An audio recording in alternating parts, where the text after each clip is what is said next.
Hey, what's up? This is Maurizo from Kataklysm, and you are watching Richard Metal Fan. Merci, Maurizio. Salut tout le monde, c'est Richard Metal Fan ici.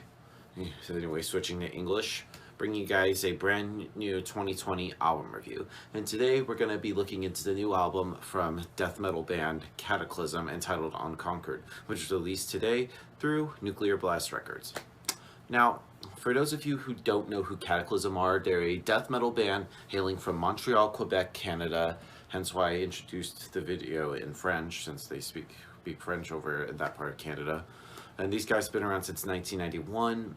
And I do like some Kataklysm. I've seen these guys live twice. I saw them live with Soulfly last year, and I saw them in September of that year with as part of like Atlanta's Slaughter Cues. See, there's a big poster in the background, and these guys, like I said, I've pretty much enjoyed everything they've gone through, and these guys are definitely death metal, no doubt about it. But I feel like they've also incorporated some different styles. Like some people would consider them melodic death metal, especially around the time, especially like around the late '90s. These especially are like their album Victim of a Fallen World. They kind of had more of a groove-oriented sound with more melody in there. But I think since 2000 they've incorporated some more like thrashier kind of like elements, and even like with Epic, the Poetry of War has expanded further upon the melody. Yeah, they kind of have like those different like styles. And these guys have like some lineup changes, like their only two constant members are their vocalist Maurizo of Kataklysm, I probably butchered that, and Jean-François Chaudegnas, I probably butchered that.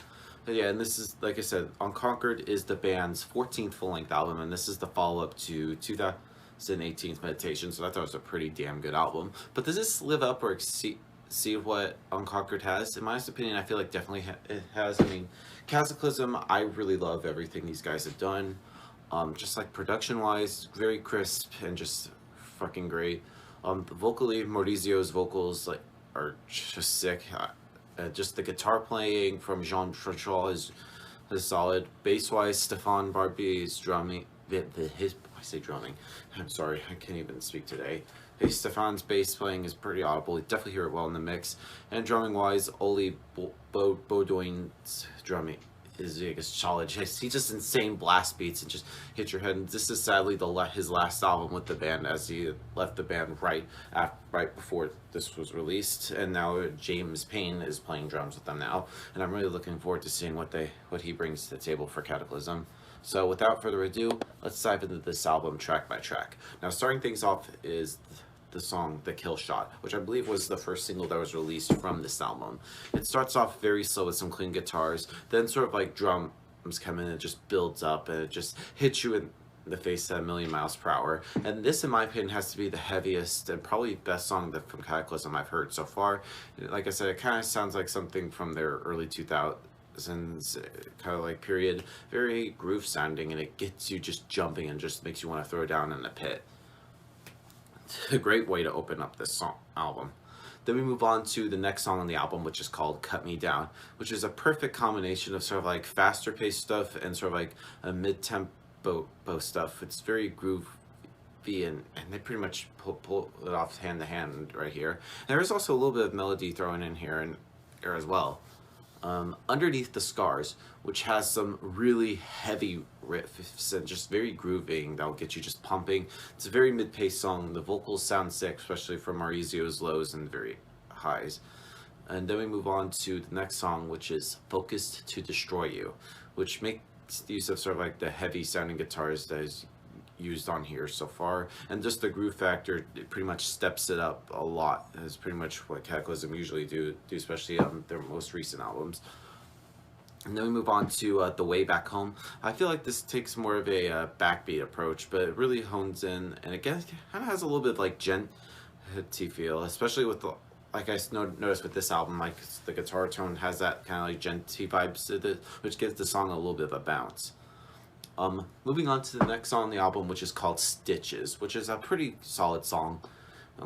I do like it. Defiant, which in my opinion, I feel like is the most heavy, track on here, both musically and vocally. It just gets heavier and just bigger, and it just progresses. Well, it doesn't even lose any momentum, and it's just really great. Then we move on to Icarus Falling. Now the bass right in this song just really carries the song. It just plunks really well before the guitar just punches the listener with just insane, like I mentioned before with the Light the Way Back Home. It has a bit of a genty feel and very quality to it. And then the album closes with When It's Over, which I think is kind of a funny song title to be the last song, which is, in comparison, I feel like it's pretty much the slower paced song on here, but it serves as a great choice to end the album. Now overall, Unconquered by Kataklysm is a pretty solid, pretty damn good album. I do like it a lot. Like, Kataklysm for me just never fails to disappoint. So if I would give this album a score, I'm going to give Unconquered by Kataklysm a solid 8.5 out of 10. So that's my review of the new Kataklysm album, guys. Let me know in the comments what you guys think about the new album, and I'll see you all in the next video. And as always, keep it metal. Missy.